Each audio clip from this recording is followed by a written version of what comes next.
नमस्कार बच्चों, स्वागत है आप सभी का Shri Shyam group of education के यूट्यूब चैनल पर। मैं विकास शर्मा आपको +1 की फिजिक्स करवा रहा हूँ। और आज का जो अपना वीडियो है इसके अंदर अपना चैप्टर फर्स्ट जो है उसका एक टॉपिक बाकी है।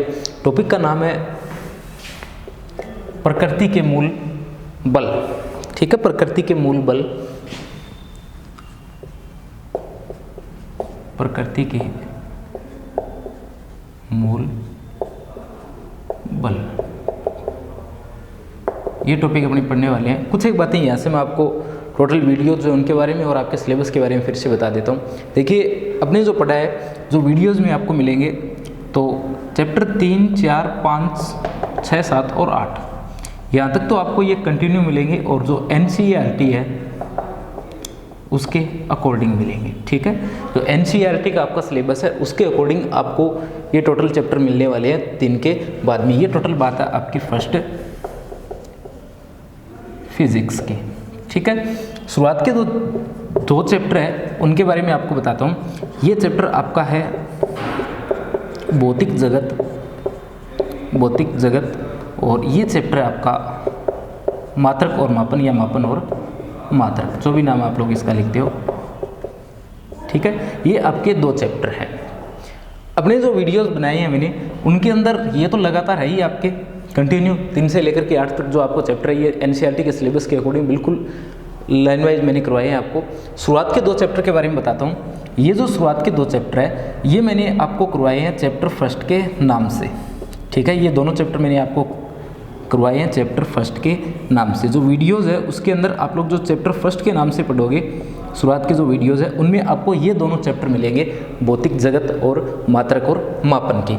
कौन सा चैप्टर कहाँ तक है, तो जहाँ तक मैंने आपको इस चैप्टर के अंदर भौतिक जगत पढ़ाया है वहाँ तक तो आपका NCERT का चैप्टर फर्स्ट है, और जहाँ से मैंने मापन शुरू कर दिया है वहाँ से आपका चैप्टर सेकंड शुरू है। ये आपका जो पुरानी आपकी बुक थी RBSE बोर्ड उसका चैप्टर फर्स्ट था, पर NCERT के अंदर उस चैप्टर के 2 पार्ट बन जाते हैं, तो भौतिक जगत और मापन। ये आपके शुरुआत के 2 चैप्टर हैं और अपने कुल मिलाकर के कितने चैप्टर पढ़ चुके हैं, 8 चैप्टर लगातार पढ़ चुके हैं। ठीक है, तो कुछ बच्चे बार बार पूछ रहे थे कि NCERT के हिसाब से अगर अपने पढ़ें तो कैसे पढ़ना आपको, तो मैं आपको बता दूं कि जैसे वीडियोस में है 3 से लेकर के 8 तक टोटल जो है वो चैप्टर अपने लाइन वाइज पढ़े हैं। ठीक है, यहाँ कोई दिक्कत नहीं है। दूसरा, ये जो आपका चैप्टर फर्स्ट है जो मैंने वीडियो की बात कर रहा हूँ, वीडियो में जो आप लोग चैप्टर फर्स्ट के नाम से पढ़ रहे हो, ये RBSE का चैप्टर फर्स्ट जो है उसके अकॉर्डिंग पढ़ा है।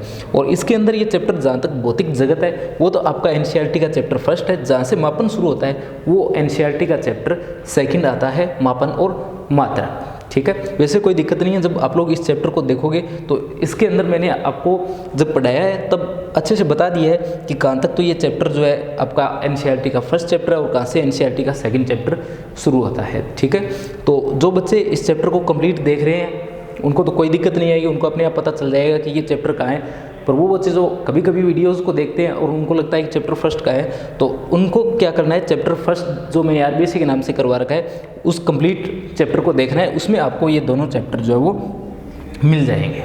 ठीक है, अब देखो, एक आपको वीडियोज़ के अंदर चैप्टर सेकंड के नाम से एक चैप्टर मिलेगा जिसका मतलब है प्रारंभिक गणितीय संकल्पनाएं। ठीक है, इस नाम से भी मैंने आपको एक चैप्टर करवाया है, ये भी RBSE का चैप्टर सेकंड था। ठीक है, NCERT के अंदर ये चैप्टर आपके कहाँ है, तो NCERT के अंदर ये चैप्टर आपके नहीं है। ये चैप्टर आपको NCERT में कहाँ मिलेगा, NCERT में ये जो चैप्टर आपका है ये इन्हीं जो 8 चैप्टर है इनके अंदर अलग अलग समय पर इनसे टॉपिक उठा करके इसके अंदर आएंगे। पर मैंने ये चैप्टर सेकंड इसलिए यहाँ करवाया है ताकि जो बायो के स्टूडेंट है वो बाद में जब भी मैथमेटिकल उनको ज़रूरत पड़े किसी भी सहायता की तो इस चैप्टर के अंदर एक साथ सारे मैथमेटिक्स के जो पार्ट है वो देख सकें। ठीक है, NCERT में इनको अलग अलग जगह रखा गया है, कुछ किसी टॉपिक को तीसरे में, किसी को चौथे में, इस प्रकार से रखा गया है। पर बाद में जब आप लोग 12वीं के बाद में या 12वीं क्लास में अगर आप लोग चाहोगे कि 11वीं क्लास के फॉर्मूले जो है उनकी आपको ज़रूरत पड़ेगी और वो फॉर्मूले जब आपको देखने पड़ेंगे तो इस चैप्टर सेकंड के अंदर जो मैंने आपको कराया प्रारंभिक गणितीय संकल्पनाएं इस कंप्लीट चैप्टर के अंदर आपको मिल जाएंगे। तो ये आपका टोटल सिलेबस है। ठीक है, फिर से बताता हूँ, तो 3 से लेकर के 8 तक जो आपके चैप्टर NCERT के ये आपको कंटिन्यू मिलेंगे जैसे वीडियो में है बिल्कुल उसी तरीके से।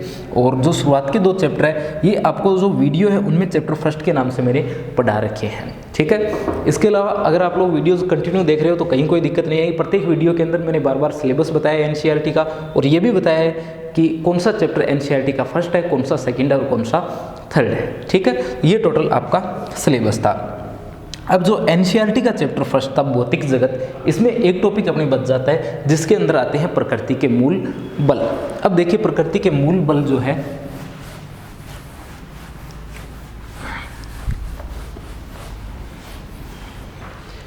इनके बारे में, तो ये आपका जो टॉपिक है ये चैप्टर फर्स्ट का पार्ट है। एनसीईआरटी का जो चैप्टर फर्स्ट है जिसका नाम है भौतिक जगत, उसका पार्ट है।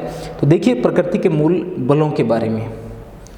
तो प्रकृति में जो प्रत्येक प्रक्रिया होती है, प्रकृति में जो प्रत्येक प्रक्रिया होती है, उस प्रक्रिया की वजह क्या होती है, कोई ना कोई अन्योन्य क्रिया होती है। ठीक है, प्रत्येक जो प्रक्रिया होती है उसकी वजह क्या होती है, कोई ना कोई अन्योन्य क्रिया होती है, जिसके कारण वो आपके पास में जो प्रक्रिया है वो संपन्न होती है। अपनी प्रकृति में अनेक प्रकार के बल लगते हैं, जैसे आकर्षण बल लगता है, प्रतिकर्षण बल लगता है, गुरुत्वाकर्षण बल लगता है, नाभिकीय बल लगते हैं, विद्युत बल लगते हैं, चुंबकीय बल लगते हैं। सभी प्रकार के बल जो है अपने काम करते हैं। परंतु आपकी जो फिजिक्स है इसके अंदर प्रकृति के 4 मूलभूत बल जो है उनके बारे में लिखा गया है। और सबसे पहले जो इसमें बल दिया गया है वो आपका आता है मूल बल, या आप लोग इसे अन्योन्य क्रियाएं भी बोल सकते हो।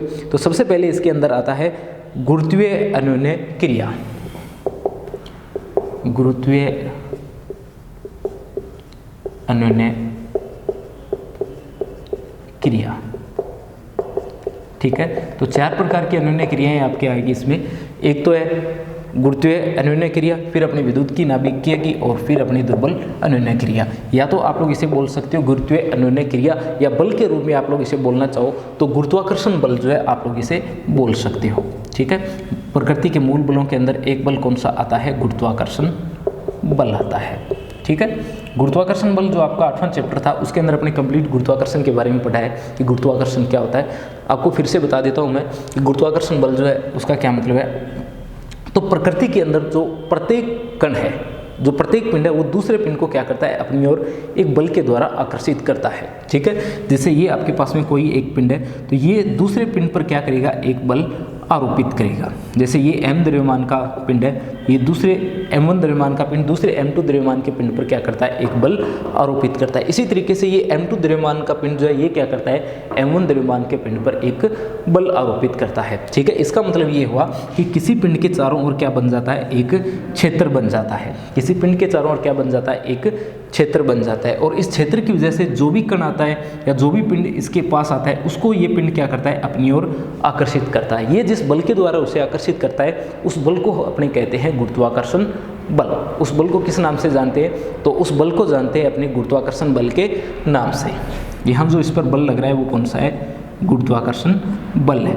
और जिस क्षेत्र के अंदर आने पर इस पर क्या आरोपित होता है, ये बल आरोपित होता है, उस क्षेत्र को अपने जानते हैं गुरुत्वीय क्षेत्र के नाम से। और ये जो अन्योन्य क्रिया इसे अपने कहते हैं गुरुत्वीय अन्योन्य क्रिया। जैसे अगर अपने पृथ्वी की बात करें तो पृथ्वी पर आप लोग जैसे ही क्या करते हो, किसी भी जैसे मार्कर है इसे आप लोग छोड़ते हो तो ये क्या करता है, पृथ्वी जो है इसे अपनी ओर खींच लेती है। ठीक है, यानी प्रत्येक वस्तु जो है उस पर पृथ्वी क्या करती है, एक बल लगाती है, जिससे प्रत्येक वस्तु जो है वो कहाँ जाती है, पृथ्वी की ओर आकर के गिर जाती है। तो ये जो यहाँ पर बल लग रहा है ये बल कौन सा है, गुरुत्वाकर्षण बल है।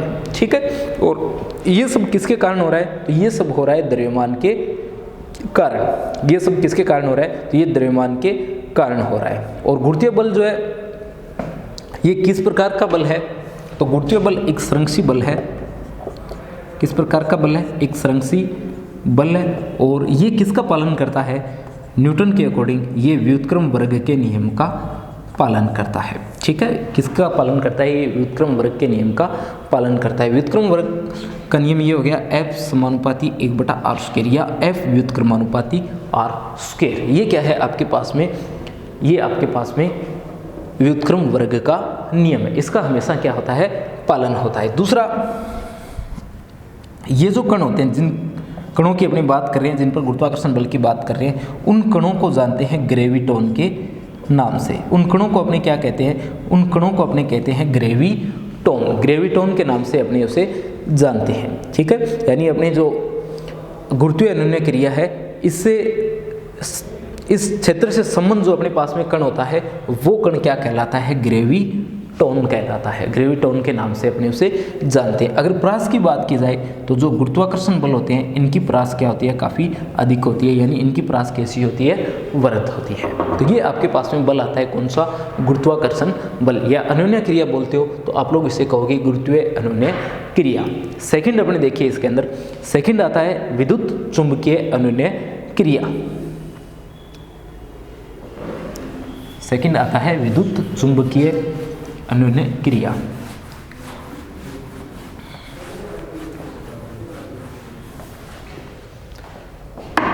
सेकंड आती है इसमें विद्युत चुंबकीय अनुनय क्रिया। विद्युत चुंबकीय अनुनय क्रिया। अगर बल के नाम से आप लोग इसे जानोगे तो आप लोग इसे कहोगे विद्युत चुंबकीय बल। प्रत्येक जो आवेशित कण होता है, प्रत्येक आवेशित कण जो होता है उससे संबद्ध जो अनुनय क्रियाएं होती है, यानी विभिन्न कणों के मध्य जो आवेश होता है उन आवेशों के कारण जो अनुनय क्रियाएं होती है उन अनुनय क्रियाओं को अपने क्या कहते हैं, उन अनुनय क्रियाओं को अपने कहते हैं विद्युत चुंबकीय अनुनय क्रिया। ठीक है, इससे पहले अपने जो पढ़ रहे थे वो अनुनय क्रिया हो रही थी द्रव्यमान के कारण। अब जो अपने पास में अनुनय क्रियाएं हैं, ये अनुनय क्रियाएं किनके कारण हो रही है, ये अनुनय क्रियाएं हो रही है विभिन्न कणों के अंदर उपस्थित आवेश के कारण। इन आवेशों के कारण क्या होते हैं, विभिन्न जो आपके पास में कण है उनके मध्य क्या लगता है, एक बल आरोपित होता है। ठीक है, तो ये जो अनुनय क्रिया है किसके कारण होती है, आवेशों के कारण होती है। देखिए यहाँ आपके पास में दो क्षेत्र होते हैं, एक तो होता है विद्युत क्षेत्र और एक होता है चुंबकीय क्षेत्र। एक होता है विद्युत क्षेत्र और एक होता है आपके पास में चुंबकीय क्षेत्र। दो प्रकार के क्षेत्र होते हैं आपके पास में, विद्युत क्षेत्र और चुंबकीय क्षेत्र। ठीक है, एक तो है विद्युत क्षेत्र और दूसरा है आपके पास में चुंबकीय क्षेत्र। तो विद्युत क्षेत्र और चुंबकीय क्षेत्र के अंदर देखिए क्या क्या आता है। देखिए विद्युत क्षेत्र चुंबकीय क्षेत्र आपके +2 की फिजिक्स जो है उसका पार्ट है। +2 की फिजिक्स फर्स्ट जो है उसके अंदर विद्युत क्षेत्र पढ़ते हो आप लोग, चुंबकीय क्षेत्र पढ़ते हो। तो विद्युत क्षेत्र का मतलब देखिए, जो स्थिर आवेश होता है, स्थिर आवेश, स्थिर आवेश के चारों ओर वह क्षेत्र जिसमें अन्य आवेश क्या करता है, बल का अनुभव करता है। ठीक है, जिसके किसी स्थिर आवेश के चारों ओर वह क्षेत्र जिसमें अन्य आवेश क्या करता है, बल का अनुभव करता है, तो वो क्या कहलाता है, वो कहलाता है क्षेत्र आपका विद्युत क्षेत्र। किसी स्थिर आवेश के चारों ओर वह क्षेत्र जिसमें अन्य आवेश बल का अनुभव करे अपने किस नाम से जानते हैं, विद्युत क्षेत्र के नाम से जानते हैं। और विद्युत क्षेत्र को अपने किससे परिभाषित करते हैं, तो विद्युत क्षेत्र को परिभाषित किया जाता है विद्युत क्षेत्र की तीव्रता E वेक्टर से। किससे परिभाषित करते हैं, विद्युत क्षेत्र की तीव्रता E वेक्टर से हम लोग इसे परिभाषित करते हैं। और अगर अपने आगे इसमें बात करें तो जो आपके पास में ये बल होते हैं, यहाँ से जो आपके पास में विद्युत क्षेत्र की वजह से जो आवेशित कण पर बल लगता है उस बल को अपने क्या कहते हैं, विद्युत बल कहते हैं। जो बल लगेगा यहाँ कौन सा बल होगा, विद्युत बल होगा। अब देखिए अगर आपके पास में सहजातीय आवेश है, सहजातीय आवेश है, जैसे दोनों प्लस प्लस है या दोनों माइनस माइनस है, तब इनके मध्य क्या होता है, तब इनके मध्य होता है प्रतिकर्षण। इनके मध्य क्या होता है, तब प्रतिकर्षण होता है। और अगर ये वी जातीय हो, अगर ये क्या हो, वी जातीय हो, तब इनके मध्य क्या होता है, तब इनके मध्य होता है आकर्षण। तब इनके मध्य क्या होता है, आकर्षण होता है। तो इस बात का भी आप लोग ध्यान रखोगे कि अगर आपके आवेश जो है वो सहजातीय हो तब उनके मध्य क्या होता है, प्रतिकर्षण होता है। प्लस प्लस को प्रतिकर्षित करता है, माइनस माइनस को प्रतिकर्षित करता है। और अगर ये आपके पास में वी जातीय हो, मतलब एक प्लस का हो एक माइनस का हो, तब ये क्या करते हैं, एक दूसरे को आकर्षित करते हैं। और ये जो बल लगते हैं इन बलों को अपने किसके द्वारा बताया जाता है, इन बलों को बताया जाता है कूलॉम के नियम से।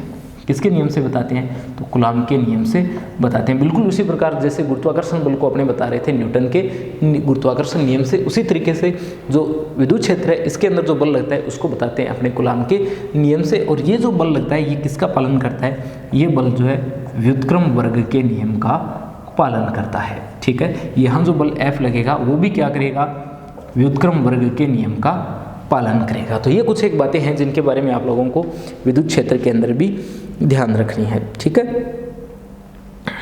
और इनकी प्रकृति मैंने आपको बताई दी है। और इसके अलावा ये स्थिर विद्युत बल जो है ये भी संरक्षी बल होते हैं, इसके बारे में आपको पता होना चाहिए। ठीक है, आगे बढ़ते हैं अपने इसमें। इसके अलावा यदि अपने पास में आवेश जो था वो स्थिर की बजाय क्या हो, गतिशील हो।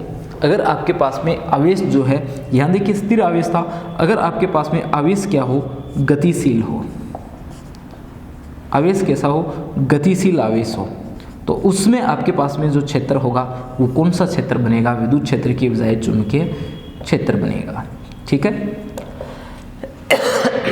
तो किसी चुंबक या किसी धारावाही चालक के चारों ओर वह क्षेत्र जिसमें गतिशील आवेश जो है वो क्या करता है, चुंबकीय बल का अनुभव करता है, क्या कहलाता है, चुंबकीय क्षेत्र कहलाता है। तो यहाँ बल जो लगेगा वो कौन सा बल होगा, यहाँ चुंबकीय बल होगा, और जो क्षेत्र होगा वो कौन सा क्षेत्र होगा, वो क्षेत्र होगा चुंबकीय क्षेत्र। तो ये गतिशील आवेश के कारण होता है, और ये किसके कारण होता है, स्थिर आवेश के कारण होता है। तो विद्युत क्षेत्र आप लोग देख सकते हो स्थिर आवेश के कारण है, और जो चुंबकीय क्षेत्र आपके पास में है वो किसके कारण है, वो आपके पास में गतिशील आवेश के कारण है। और व्यापक रूप से आप लोग क्या बोल सकते हो, व्यापक रूप से आप लोग बोल सकते हो कि आवेशों के मध्य अन्योन्य क्रियाएं जो होती है, आवेशों के मध्य जो अन्योन्य क्रियाएं होती है, यानी आपके पास में जो आवेश है इनके मध्य जो अन्योन्य क्रियाएं होती है, इनके मध्य जो अन्योन्य क्रियाएं होती है, उन अन्योन्य क्रियाओं को अपनी कौन सी अन्योन्य क्रियाएं कहते हैं, विद्युत चुंबकीय अन्योन्य क्रियाएं कहते हैं। और बल अगर बोलना चाहो तो विद्युत चुंबकीय बलों के नाम से आप लोग इसे जानोगे। ये जिन कणों पर लागू होता है उन कणों को अपने किस नाम से जानते हैं, तो इन कणों का जो क्षेत्र है, इन कणों का जो क्षेत्र कण है वो क्षेत्र कण क्या होता है, इन अन्योन्य क्रियाओं का क्षेत्र कण होता है फोटोन। क्षेत्र कण कौन होता है, फोटोन होता है। ठीक है, जैसे गुरुत्वाकर्षण बल जो था उनका क्षेत्रकण कौन था, उनका क्षेत्रकण ग्रेविटोन था, उसी तरीके से इनका क्षेत्रकण कौन होता है, तो इनका क्षेत्रकण जो है वो होता है फोटोन। ठीक है, वो क्या होता है, अपने फोटोन होता है। इसके अलावा आगे अपने जो तीसरा बल आता है वो आता है नाभिकीय, या आप लोग बोल सकते हो प्रबल अन्योन्य क्रियाएं।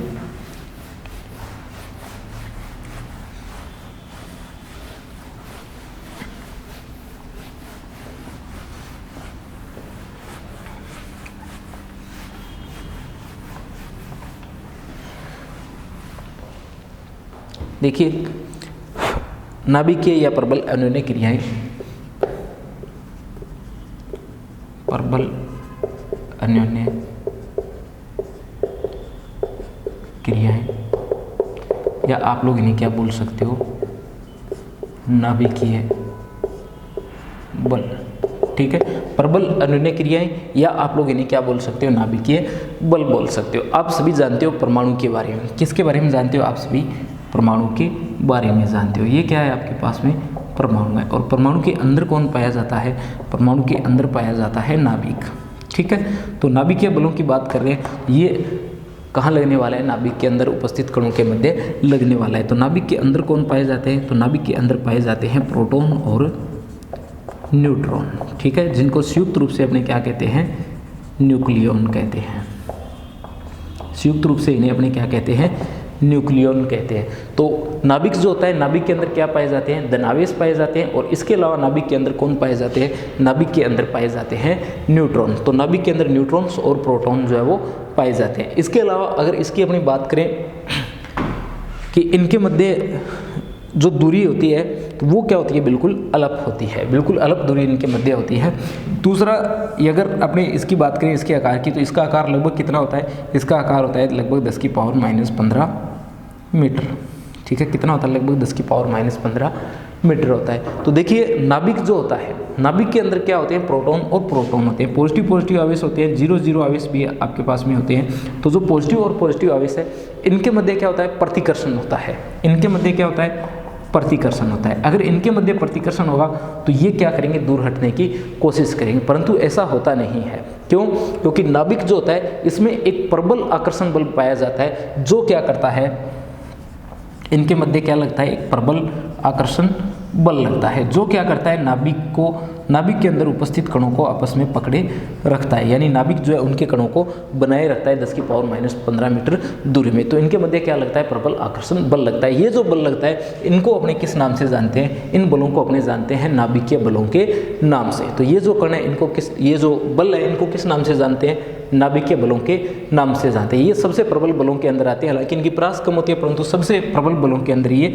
आते हैं, क्योंकि जो पॉजिटिव आवेश है इनके मध्य प्रतिकर्षण काफ़ी ज़्यादा होता है, फिर भी ये क्या करता है, बिल्कुल अलग दूरी में इनको बांधे रखता है। तो यहाँ जो बल लगता है वो कौन सा लगता है, ये प्रबल आकर्षण बल लगता है, जो किसके अंदर लगता है, नाभिकीय बलों के अंदर लगता है। दूसरा, ये नाभिकीय बल जो है ये आवेश की प्रकृति पर निर्भर नहीं करता, इनका परिमाण बराबर होता है। जैसे P पॉजिटिव है आपके पास में और N जो है वो 0 है। अब चाहे प्रोटॉन प्रोटॉन के मध्य लगे, न्यूट्रॉन न्यूट्रॉन के मध्य लगे, और चाहे प्रोटॉन न्यूट्रॉन या न्यूट्रॉन प्रोटॉन के मध्य लगे, इससे कोई फर्क नहीं पड़ेगा, ये समान प्रकार का जो है वो बल इनके मध्य लगने वाला है। और इनके अगर क्षेत्रकण की बात की जाए तो इनका क्षेत्रकण जो अपने पास में आता है वो आता है पायोन। वो क्षेत्रकण क्या आता है, पायोन आता है। इनका क्षेत्रकण कौन है, क्षेत्रकण, तो इनका क्षेत्रकण आता है पायोन। ठीक है, तो इनका क्षेत्रकण आप लोग याद रखोगे कि इनका क्षेत्रकण जो है वो क्या होता है, इनका क्षेत्रकण होता है पायोन। ठीक, आगे बढ़ते हैं और अगले बल की बात करते हैं जो आपके पास में आता है दुर्बल या क्षीण अन्योन्य क्रियाएं। दुर्बल या क्षीण अन्योन्य क्रियाएं, देखिए ये जो आपके पास में नाभिकीय बल है ये व्युत्क्रम वर्ग के नियम का पालन नहीं करते हैं। ठीक है, इस बारे में आप लोग ध्यान रखना कि जो नाभिकीय बल है ये किसका पालन नहीं करते हैं, तो ये जो आपके पास में व्युत्क्रम वर्ग का नियम है उसका पालन नहीं करते हैं। चौथा अपने इसमें देखिए दुर्बल या क्षीण बल।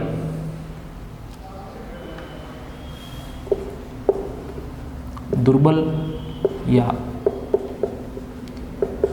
क्षीण बल या क्षीण अन्योन्य क्रियाएं, अन्योन्य क्रियाएं। तो ये जो अन्योन्य क्रियाएं ये केवल कुछ एक विशिष्ट घटनाओं में अपने को प्रेक्षित होती है, जिससे नाभिक का क्षय द्वारा क्या हो, विघटन हो, जिससे नाभिक का क्षय द्वारा विघटन। तो ये अपने कुछ एक घटनाएं जो होती है उन्हीं में अपने प्रेक्षित होती है। ये जो दुर्बल अन्योन्य क्रियाएं या दुर्बल बल जो है ये अपने कुछ एक घटनाओं में ही क्या होती है, प्रेक्षित होती है। जैसे आप लोग इसमें बोल सकते हो नाभिक जो होता है उसका क्षय द्वारा विघटन। तो नाभिक जो होता है उसका जब क्षय द्वारा विघटन होता है तो इसमें यहाँ पर क्या होती है, दुर्बल अन्योन्य क्रियाएं होती है। और ये किस में होती है, तो ये अभिक्रियाएं होती है रेडियो एक्टिव परमाणुओं में। इन परमाणुओं में क्या होता है कि नाभिक में प्रोटॉन से न्यूट्रॉन और न्यूट्रॉन से प्रोटॉन जो है उनका रूपांतरण होता रहता है। ये रेडियो एक्टिव नाभिकों में होती है और इनमें क्या होता है, प्रोटॉन से न्यूट्रॉन बनते रहते हैं और न्यूट्रॉन से क्या बनते रहते हैं, प्रोटॉन बनते रहते हैं। इसके साथ साथ जो बीटा पॉजिटिव बीटा नेगेटिव कण जो है वो भी निकलते रहते हैं। इसके अलावा जो न्यूट्रिनो और एंटी न्यूट्रिनो कण जो है आपके पास में एक उदासीन कण होता है जिसका नाम है न्यूट्रिनो, जिसका नाम क्या है, न्यूट्रिनो। और इसका प्रतिकण जो है वो कौन सा है, वो है एंटी न्यूट्रिनो। तो न्यूट्रिनो और एंटी न्यूट्रिनो कण जो है वो आपस में निकलते रहते हैं। अगर प्रोटॉन जो है वो किस में चेंज हो रहा है, प्रोटॉन न्यूट्रॉन में चेंज हो रहा है, तो प्रोटॉन न्यूट्रॉन में जब चेंज होता है तब क्या होता है, तब यहाँ पर एक बीटा कण जो है इसके साथ में निकलता है, बीटा पॉजिटिव निकलता है। और ये जो अभिक्रियाएं होती है इसमें क्या निकलता है, तो इसमें निकलता है आपका बीटा नेगेटिव। ठीक है, और जो प्रोटॉन जब किस में बदलता है, न्यूट्रॉन में बदलता है, तो एक बीटा पॉजिटिव और एक आपके पास में न्यूट्रिनो जो है वो उत्सर्जित होता है। इसी तरीके से जब न्यूट्रॉन प्रोटॉन में चेंज होता है तब एक बीटा नेगेटिव और एक आपके पास में जो एंटी न्यूट्रिनो है वो निकलता है। और ये जो होती है आपके पास में ये बिल्कुल दुर्बल होती है। और आगे अपने अगर बात करें इनके क्षेत्रकण की, तो इनका क्षेत्रकण होता है मध्यवर्ती वेक्टर बोसॉन। इनका क्षेत्रकण कौन होता है, तो इनका क्षेत्रकण होता है मध्यवर्ती वेक्टर बोसॉन। तो ये आपके पास में थे प्रकृति के अंदर लगने वाले 4 मूल बल या 4 अन्योन्य क्रियाएं। ठीक है, अब इसके बाद में आपके एक टॉपिक आता है एकीकरण के प्रयास, कि ये जो चारों बल है इनके एकीकरण का भी प्रयास किया गया कि कुछ ऐसी भी घटनाएं होती हैं जहाँ पर ये बल जो है आपस में कार्य करते हैं। तो इनके एकीकरण के बारे में कुछ एक बातें बताता हूँ मैं आपको। एकीकरण के प्रयास,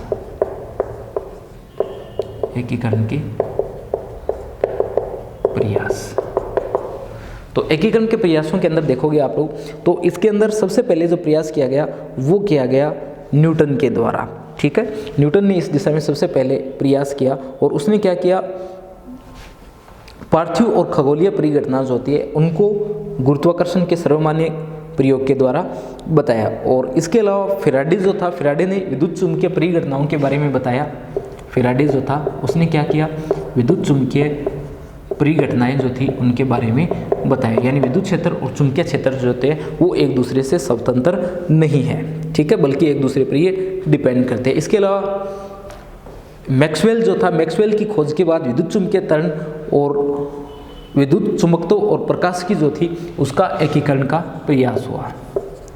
मैक्सवेल ने क्या किया, मैक्सवेल ने विद्युत चुंबकीय तरंग और जो आपके पास में प्रकाश की है उसके एकीकरण का प्रयास किया। प्रकाश के नाम लिखा गया है, उसके एकीकरण का क्या किया, इसने प्रयास किया। इसके अलावा अर्टज जो था उसने क्या किया, विद्युत चुंबकीय तरंगों के अस्तित्व के बारे में बताया। और आइंस्टीन जो था उसने क्या किया, गुरुत्व और विद्युत चुंबकीय के एकीकरण का प्रयास किया। आइंस्टीन ने क्या किया, आइंस्टीन ने प्रयास किया गुरुत्व और विद्युत चुंबकीय के एकीकरण का। हालांकि ये प्रयास जो है वो सफल नहीं हुआ, परंतु आइंस्टीन ने प्रयास किया था इनके एकीकरण का। तो इस तरीके से अपने पास में जो ये बल थे इनके एकीकरण का भी प्रयास किया गया। ठीक है, ये जो चारों बल है इनके एकीकरण का भी प्रयास किया। तो इसके बारे में बस आपको थोड़ा बहुत जो है वो ध्यान रखना है। कुछ एक आपके पास में देखिए, प्रकृति के अंदर संरक्षण नियम आते हैं जो आपके चिरसम्मत भौतिकी है, इसके अंदर मूल संरक्षण नियमों के बारे में आप लोग पढ़ोगे। हालांकि आपके सिलेबस का हिस्सा नहीं है अब की बार ये जो संरक्षण नियम है ये, तो कुछ एक संरक्षण नियमों के बारे में भी आपको बता देता हूँ। संरक्षण नियम, तो चिरसम्मत यांत्रिकी जो है इसके अंदर 4 संरक्षण नियमों का जिक्र किया गया है। देखिए, एक तो इसके अंदर आता है संवेग संरक्षण का नियम, ये मूल संरक्षण नियमों के अंदर आता है। और संवेग संरक्षण का नियम अपने बहुत बार पढ़ चुके हैं इसके अंदर। ठीक है, जो आप लोगों ने जो द्वितीय नियम पढ़ा है F = dp/dt, और इसके अंदर आप लोगों ने पढ़ा था जब F 0 होता है तो P क्या होता है, कांस्टेंट होता है। तो ये अपने कई बार इसके अंदर पढ़ चुके हैं। एक आता है कोणीय संवेग संरक्षण का नियम, कोणीय संवेग संरक्षण का नियम, ये भी अपने पढ़ चुके हैं कि टो जो है अपना किसके बराबर था, dl/dt के बराबर था। और यहाँ क्या होता है, जब टो = 0 होता है, टो = 0 होता है तब L क्या प्राप्त होता है, कांस्टेंट प्राप्त होता है। तो ये टॉपिक भी मैं आपको पहले बता चुका हूँ। ठीक है, जैसे यहाँ F है वैसे यहाँ टो है, यहाँ P है, उसी तरीके से यहाँ L है। एक इसके अंदर आपके आता है ऊर्जा संरक्षण का नियम, ऊर्जा संरक्षण। तो ऊर्जा संरक्षण के बारे में तो आप सभी जानते हो कि ऊर्जा जो है उसे न तो अपने उत्पन्न कर सकते हैं, न ही ऊर्जा को नष्ट किया जा सकता है। बस ऊर्जा को एक रूप से दूसरे रूप में क्या किया जा सकता है, रूपांतरित किया जा सकता है। ठीक है, यानी ऊर्जा जो है उसे अपने न तो उत्पन्न कर सकते हैं और ना ही नष्ट कर सकते हैं, बस एक रूप से दूसरे रूप में अपने क्या कर सकते हैं, चेंज कर सकते हैं। तो ये क्या कहलाता है, ये कहलाता है ऊर्जा संरक्षण का नियम। एक आपके पास में संरक्षण नियम आता है आवेश का संरक्षण नियम, आवेश संरक्षण का नियम। चौथा इसके अंदर आता है आवेश संरक्षण का नियम। आवेश संरक्षण का नियम क्या बताता है, आवेश संरक्षण का नियम जैसे ऊर्जा संरक्षण का बताता है उसी तरीके से आवेश संरक्षण का नियम भी आपको बताता है कि आवेश जो है इसे ना तो आप लोग उत्पन्न कर सकते हो और ना ही नष्ट कर सकते हो। नहीं तो आप लोग इसे उत्पन्न कर सकते हो और ना ही आप लोग इसे नष्ट कर सकते हो। बस आप लोग क्या कर सकते हो, एक वस्तु से दूसरी वस्तु में सिर्फ क्या कर सकते हो, इसका स्थानांतरण कर सकते हो। ठीक है, इसका स्थानांतरण कर सकते हो और इसका आप लोग क्या कर सकते हो, ऊर्जा वाले का रूपांतरण कर सकते हो। ठीक है, स्थानांतरण और इसका क्या कर सकते हो, रूपांतरण कर सकते हो। जैसे आवेश संरक्षण का नियम है तो एक वस्तु से आवेश लेकर के दूसरी वस्तु में आवेश दे सकते हो या दूसरी से लेकर के पहली वस्तु में आवेश ला सकते हो। तो ये क्या कहलाता है, आवेश संरक्षण का नियम कहलाता है कि कुल आवेश जो है वो क्या रहता है, संरक्षित रहता है किसी भी भौतिक प्रक्रिया में। न तो आवेश उत्पन्न होता है न ही नष्ट होता है, बस एक वस्तु से दूसरी वस्तु में स्थानांतरित होता है। ऊर्जा संरक्षण का नियम जो है वो क्या बताता है कि ना तो ऊर्जा उत्पन्न कर सकते हो ना ही नष्ट कर सकते हो, बस एक वस्तु से दूसरी वस्तु में ऊर्जा को स्थानांतरित कर सकते हो, या आप लोग एक ऊर्जा को दूसरी ऊर्जा में रूपांतरित कर सकते हो। जैसे सौर ऊर्जा को आप लोग विद्युत ऊर्जा में और विद्युत ऊर्जा को यांत्रिक ऊर्जा में, तो इस तरीके से आप लोग क्या कर सकते हो, ऊर्जा जो है एक रूप से दूसरे रूप में परिवर्तित कर सकते हो। कोणीय संवेग और संवेग संरक्षण के बारे में अपनी काफ़ी ज़्यादा बातें जो है वो पहले पढ़ चुके हैं। ठीक है, तो ये आपकी फर्स्ट फिजिक्स थी जिसे मैंने आज कंप्लीट कर दिया है।